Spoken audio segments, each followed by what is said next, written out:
Hello, my name is Emma Finkbeiner and I'm the news editor at the Northwind Student Newspaper, and today we're talking with President Fritz Erickson. Today is Tuesday, December 2nd, and we counted the days. It is officially his 155th day here at NMU as the president. Welcome, President Erickson. Thank you very much, Emma. So are you enjoying your time at NMU so far? It's been almost a full semester. Yeah, it has been. It's gone very, very fast, and I'm having a great time. This has been such a wonderful, welcoming community, wonderful, welcoming university for both my wife and I, and so we're having a marvelous time. Good. So what has been your favorite experience or memory at NMU so far? Ooh, there's a real long list. Probably, if I were to categorize them, just the opportunity to engage with and work with students here. It's been really a special experience.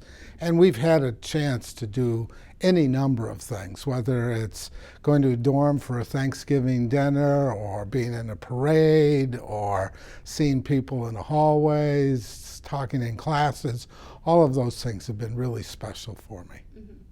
Good. Is there anything specific that really stands out, one specific time where you've engaged with a group of students here that really stands out to you at all? Well, one of the things I don't get to do so much is teach a class, and yet I'm a faculty member at heart. And so I was invited to teach a class for the Student Leadership Fellowship Program. And I had just a great time. They let me teach two sections of the same class, and great conversations, and such bright, capable, interesting students with great questions. It was a lot of fun. So tell us, what are some of your short and long-term goals for the future of NMU?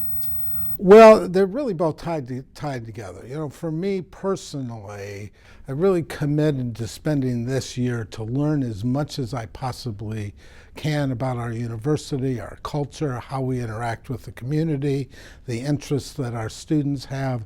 All of those things, that learning process is a really important aspect of my job. And sometimes people ask me, they say, well, what's your vision for the university? And my response is often, it's really what our vision is. And so right now, we've just started our listening sessions around developing and identifying what our core values are. So we've had our first 2 listening sessions. We'll probably have 10 less listening sessions well into next semester to hear that. And from that, we'll come up with a set of core values that defines us as an institution that really then frames our strategic plan and how we can move forward. So our short-term work is to do the strategic planning process and core values. Our long-term work is really implementing those. So who are some of the key players in creating these core values and implementing them? Well, really everyone in the community is a key player. Our students are, our faculty are, our staff, members of the community, members of the Upper Peninsula. I mean, what we really want is a way that we collectively identify what our core values are. And my hope is that we'll come up with 5, 6, 7, 4, whatever the number is, that they will be really the defining points for us as a university. Then we can leverage our strategic plan on that to really move forward around what our values are. So have you picked any of those core values yet, or began to think? No, I have to say it's a bit hard for me because I've learned a lot. For example, one of the things that I hear so much of is the very notion of opportunity and how important opportunity is to us as a university community. And opportunity being across the full spectrum, that opportunity for people to come to the university as students from different walks of life, the opportunity to engage in global experiences, the opportunity to do the kind of cutting-edge research as undergraduates that are typically limited to graduate students at most universities. Opportunity, I hear this over and over from almost every group I talk with. And what is one unique quality that has really stood out to you about Northern that maybe drew you here to become an applicant for president and get the job and accept the job, and something that you've noticed now working here? Well, a couple of things. You know, for me, it was both the university and being in Marquette and being in the Upper Peninsula. The lifestyle that's here is really a remarkable lifestyle. The other day, we had a group of faculty who had been awarded promotion and tenure over at our house for a reception. And I wish everyone could have been there to hear the stories that these faculty were sharing. And there were two things they consistently said. One is the work that they do with undergraduates is why they're here. The passion that they have. And these are faculty that could be anywhere, but choose to live here in Marquette, in the Upper Peninsula, because they so embrace the lifestyle that's here. So we've got a faculty that are here that are really extraordinary, but are very much here by choice. So moving on to some other questions about just things going on at Northern. Do you think that at the end of this year, sort of like last year, we're going to see any tuition hikes, or is it going to decrease, increase, anything like that? It's hard to say. One of the challenges that we face is that there's always baseline inflation. When electric rates go up, we have to find ways to be able to cover those electric rates. We are very fortunate that we have the second lowest tuition in the state. We have very competitive, and we seek to keep the tuition as absolutely low as possible. We won't know much, though, until we find out what the state contribution is to our budget. Once we have that, an indication of that, I think we'll be able to frame what will happen with tuition increases. Mm-hmm. But I can tell you this, there is a strong commitment by me, by the rest of the administration, and most certainly by our Board of Trustees to do everything we can to keep college affordable. Mm-hmm. So what, in your opinion, will be Northern's biggest challenge in the next 5 years? Well, enrollment's a challenge for a lot of universities like Northern. If you look at where we draw students from, we draw a lot of students from the Upper Peninsula, yet the demographics in the Upper Peninsula have changed over a 10 and 15-year period, where we're seeing a real decline of the number of college-age students that are coming out of our high schools.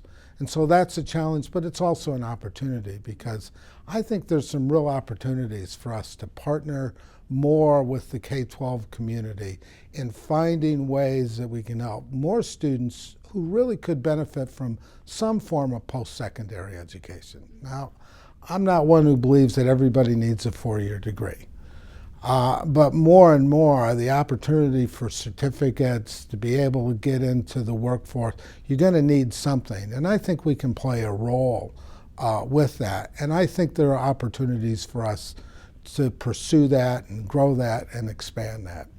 I also think if we can develop the kinds of partnerships that are really possible with the K-12 community, we can actually find ways to reduce the time to degree for our students. The best way we can control costs is not controlling tuition, although tuition is an important piece to do everything we can to keep tuition as low as possible, but the real savings come when you control the time to degree. So if you could graduate a semester early, think of what that does for you in terms of the financial impact. The cost of tuition, the cost of books, the cost of room and board, the cost of all the electronics. I mean, just the whole range of things. And anybody like me that's recently put their son or daughter through school knows saving a semester is a big deal. Mm-hmm.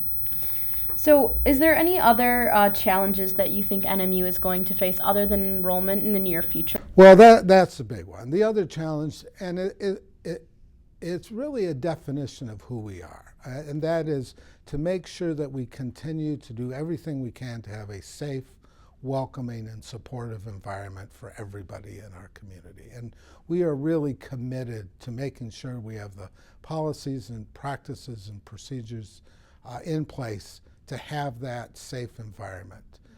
So we're very committed to finding ways to make sure we reduce incidents of sexual violence. I mean, it's one of the great things about Northern. We're a very safe community.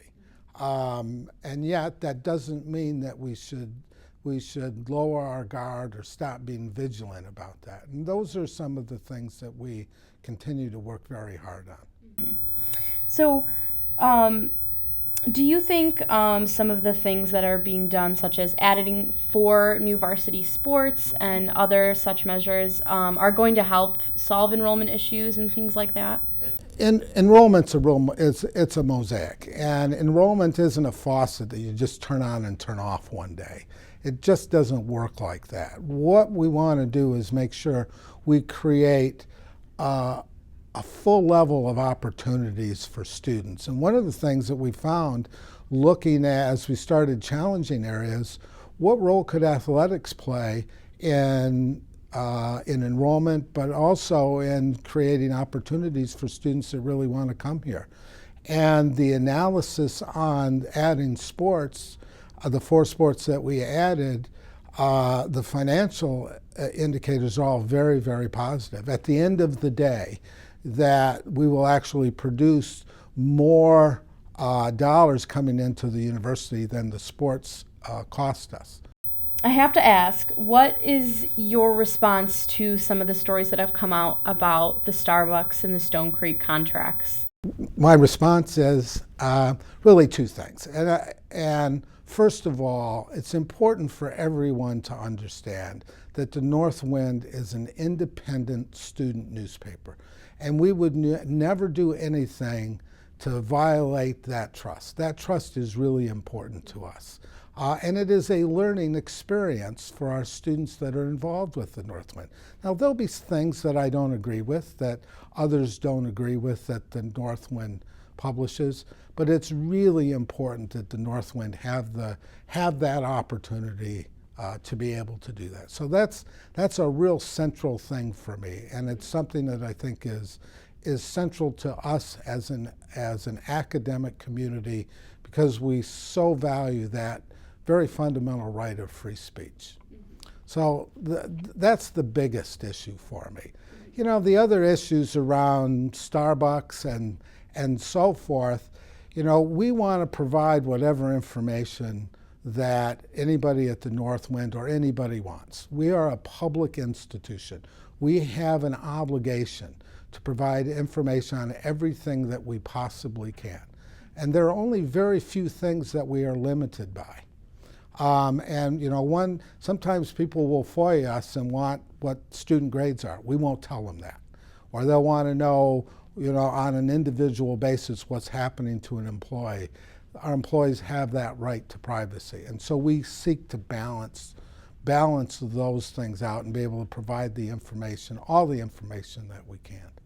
And so when it comes to student reporters and the students working at the Northwind, working together with the university, do you think it's important for university officials to be transparent and to work and collaborate with the reporters so that we can write those accurate stories? I think it's really important that we're transparent. And it's a message that we talk about and we engage with in many different kinds of ways, and we really seek to be able to do that.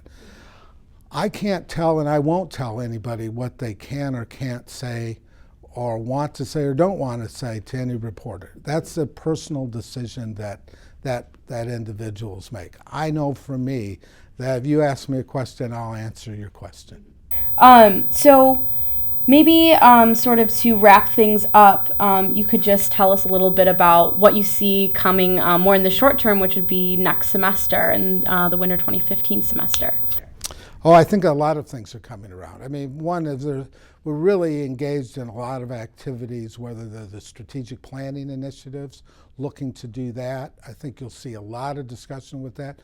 We're in the process of getting ready to roll out a series of very explicit budget forums for the entire university community. Everybody who wants to know about the budget should know about the budget, and so we're bringing those kinds of things forward. But most of all, what we're really interested in doing is making sure we continue to do everything we can to support our faculty, who are doing a great job educating our students and doing everything we can to help our students successfully complete their education here at Northern. Do you have any final comments for us today? No, I appreciate the work that you're doing. Glad you stopped by today. I hope you stop by more often. And anytime you have a question, you're always welcome to give me a call or stop in and see me. Wonderful. Well, thank you very much, President Erickson. my pleasure.